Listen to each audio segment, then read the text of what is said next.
Welcome to my channel. Please press subscribe because every week I will be bringing you a treat, like a donut.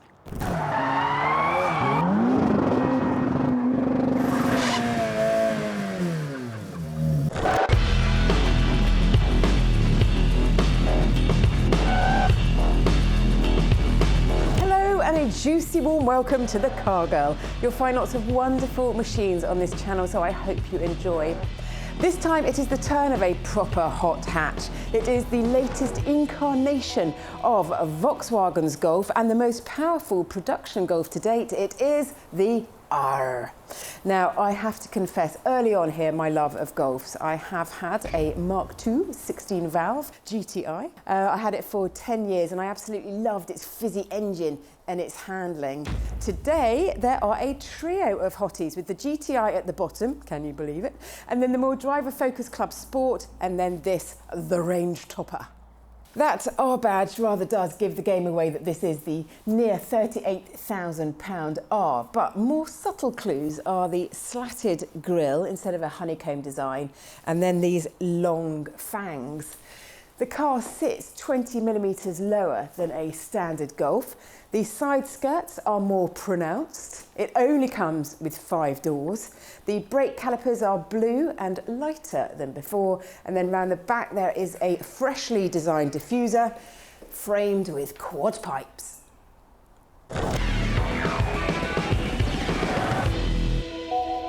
Inside, it is important to hot Golf fans that the classic tartan cloth seat trim is referenced to somehow, and VW's done a good job with this vibrant pattern and this touchy-feely Alcantara on the sides. The seat shape is good. I've done a 4-hour trip in them and emerged with no complaints. I do have complaints, however, that there is no golf ball sitting on top of a manual gearbox, because there is no manual gearbox. Just a stubby lever that's in charge of a 7-speed automatic gearbox, and that's your lot. I wish that VW had supersized their buttons. It's all very well being precise when you're not moving, but out on the road and jiggling around, they become an unnecessary distraction. And even this sliding volume control isn't much use either. Where's a knob when you need one? Now, this security flap is a nice touch. You put your phone onto a wireless charging pad and then close the lid. There's also wireless connectivity for Apple and Android phones. And in the door bin, there is carpet to reduce the rattling of things as you drop them in. I've just noticed that it's only half carpeted. Cheapskates. One noise that I do want to listen to, though, is this.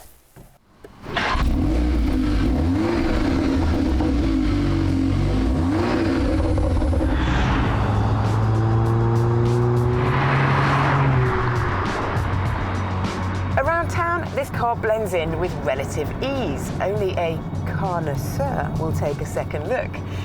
If you want peacock feathers at low speeds, then go for Honda's showier Civic Type R. The suspension in this car is firmer than the Golf R it replaces, but for an extra £800, you can get VW's dynamic chassis control, which gives you 3 adaptive suspension settings ranging from comfortable to not quite so comfortable and even less comfortable. The gearbox is a DSG affair. Now, my German is pretty non-existent, so I'm not even going to try and begin to pronounce the correct name. But the English translation I can manage, and that is direct shift gearbox. And it's racing derived, and it was first seen in VW's Golf R32 back in 2003. And basically, it gets the next gear that you want ready and primed, so it is there as soon as you want it. And it makes the changes pretty seamless around town. But what's it like out of town? Let's find out.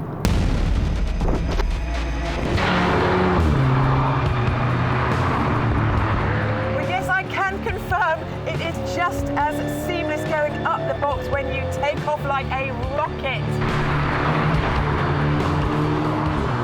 A word of caution, though, here. It won't let you control when you change up, which is very nanny state. So if you want to bounce around on the rev limit until you are ready to change up, then you had better take the £2,000 performance pack option. for that money, the top speed will be unleashed. You'll go from a limited 155 to 168 miles an hour, as well as giving you 19-inch wheels instead of 18 inches. And it'll also give you a self-explanatory drift mode. Sadly, I can't show you that because this car isn't fitted with it. But this car does have optional 19-inch alloys, and they alone cost the best part of £1,000, which makes the performance pack look like a bargain. Now to the engine, which is VW's turbocharged 2-litre unit. It's got 320 horsepower and more torque than ever. 420 newton meters of the stuff, which doesn't quite match the mighty Ford Focus RS, which is sadly no longer on sale brand new, but it's not far off. It is the fastest Golf by almost a second. So 0 to 62 miles an hour. Do I hear 5 seconds? No. 4.9? No. 4.8? No. 4.7? Bingo! Another word of caution though about the gearbox. When you come down the box in a hurry and you ask it to happen manually, then there is a delay in the system.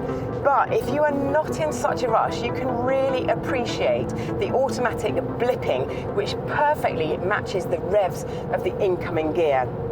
Allow me to demonstrate.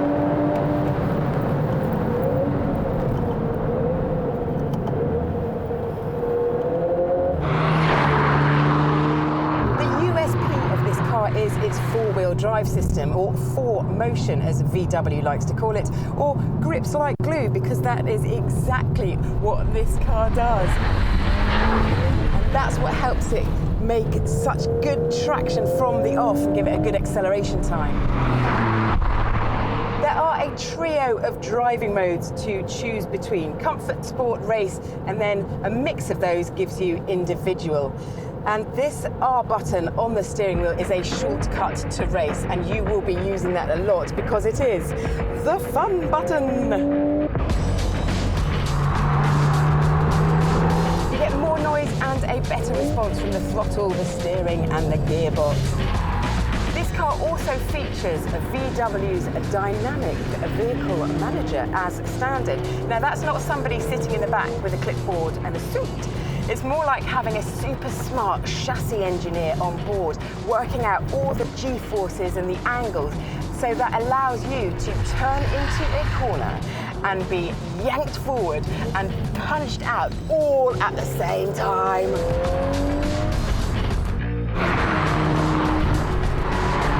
It grips and it entertains. It slings you around a corner and fires you off down the road, almost ripping the tarmac with it.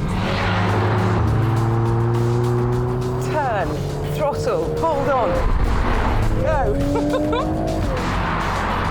And I can't fault the brakes. They're bigger than before and they bring your antics to a stop in a good progressive way.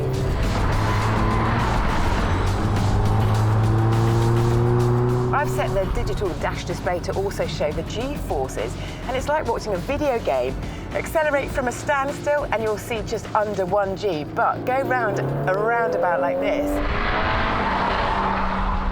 and you can see over 1 G, and you'll get an appreciative squeal from the tyres as well. Getting in on the act is the occasional pop and crackle from the exhaust. I just wish it was louder. Oh yeah, my wish can come true for £3,100, and that will buy you an Akrapovic titanium exhaust. I am so ticking that box.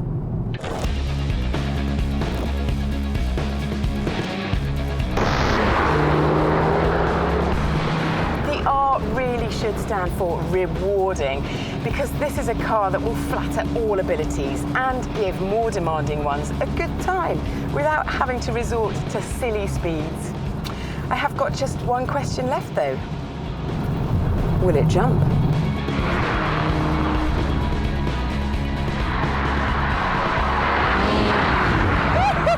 Yes, it will!